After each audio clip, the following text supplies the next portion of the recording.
Of the 874 students enrolled at Gonzaga Prep, today they're about to turn down the house lights for what? That's because one of our classmates did something remarkable.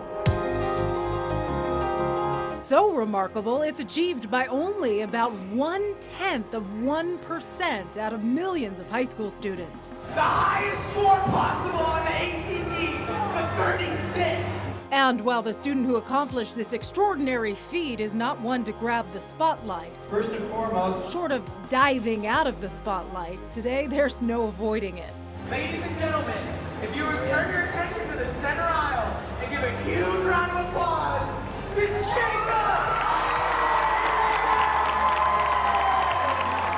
Even more rare, Jacob Nordhagen is still a junior.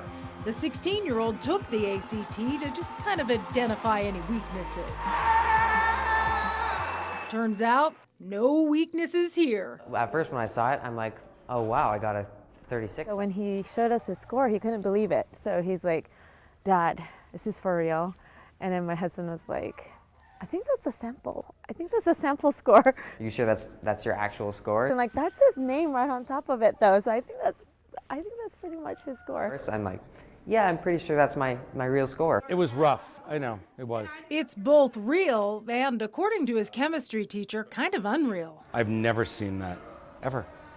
I didn't even know it was possible. You did all bring the little periodic tables. The joke answer would be, he was nothing before he came to me. The real answer, says Mr. Flanagan, Multiple choice? is that Jacob doesn't really need much coaxing. I read a lot, and I'm taking a computer science class, and I'm kind of dabbling in coding. SP2. While it may seem like this kid does nothing more than dabble in decimals and data, Jacob is also sharp on the soccer field.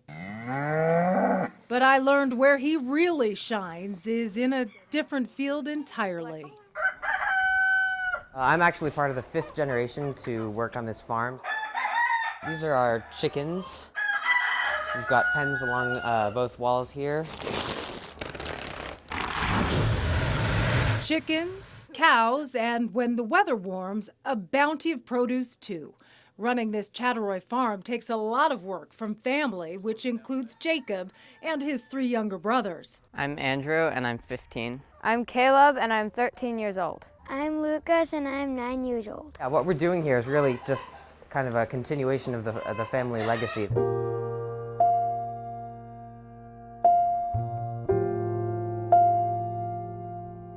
It turns out the Nordhagen family legacy includes a celebrated love story. Jacob's great-grandparents are Floyd and Margaret Nordhagen, They were just really nice people. a pair filled with a love for others and for each other. Say hi to Puppy. Floyd was known for bragging about his wife's beauty and how lucky he was that she chose him. The two did not like to spend time apart.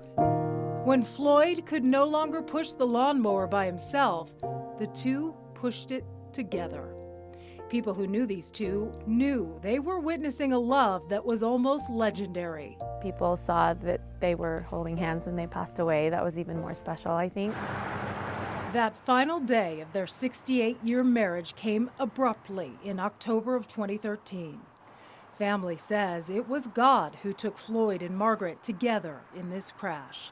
Their final act of love even stunned troopers who found the couple hand in hand in the wreckage. You know, you don't see that every day. We actually had to ask her to let go of him so that we could get him out of the car. It's a story of love that lasts a lifetime, which I think is rare these days. Which is why the story of Floyd and Margaret's unbreakable bond was shared by people across the U.S. and beyond. Something that may solely appear tragic, perhaps also a gift. I honestly don't know what they would have done without each other. So in a way, it was a blessing that they went at the same time. So you see, Floyd and Margaret together are woven into the fabric of their farm, woven into Jacob and his brothers too. Their goodness is alive and well in Jacob, who pours his heart into the farm, where bonds seem to grow stronger than steel. Oh, they'll be really, really proud. Proud of the kid who has his sights set on Stanford, a school fittingly known as the Farm. And while this stunningly perfect college admissions test should help Jacob get to that farm, much like Floyd and Margaret, Jacob will likely never linger far from this one. Being with my family is my favorite thing to do. Perhaps that's why the Nordhagen family cultivates such beautiful eggs, perfect produce, and an extraordinary crop of people too.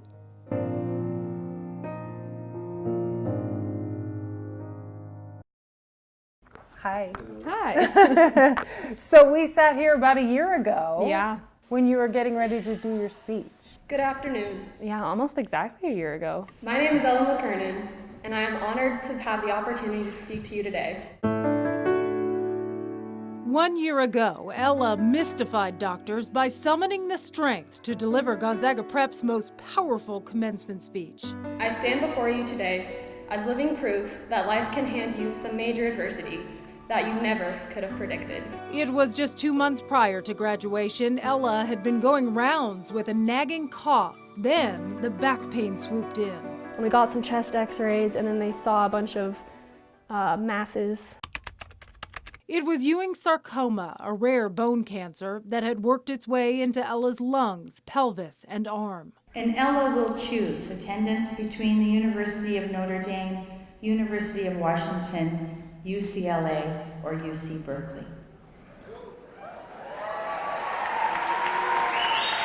That's when cancer pushed the pause button on college.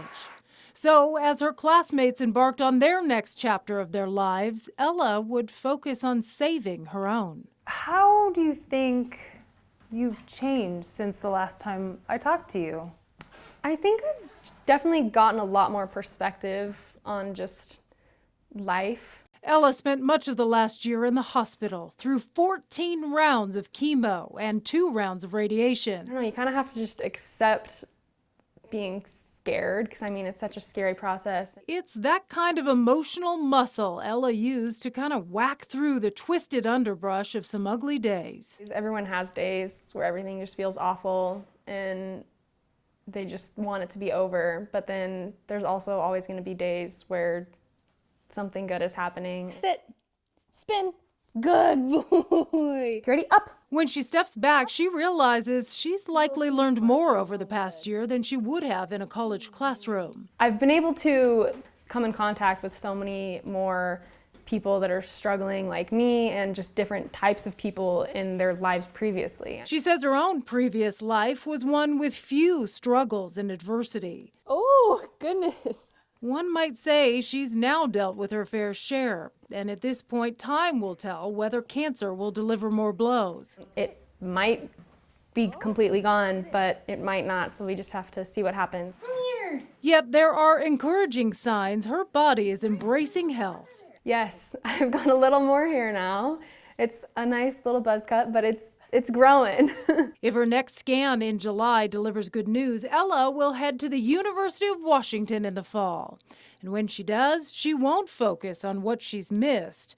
She'll embrace what she has. Just like being able to go to school and be with your friends is such a blessing. He's fast. Or even just being able to sit at home and not be feeling bad is super nice. So I think it just kind of makes you appreciate everything a little more.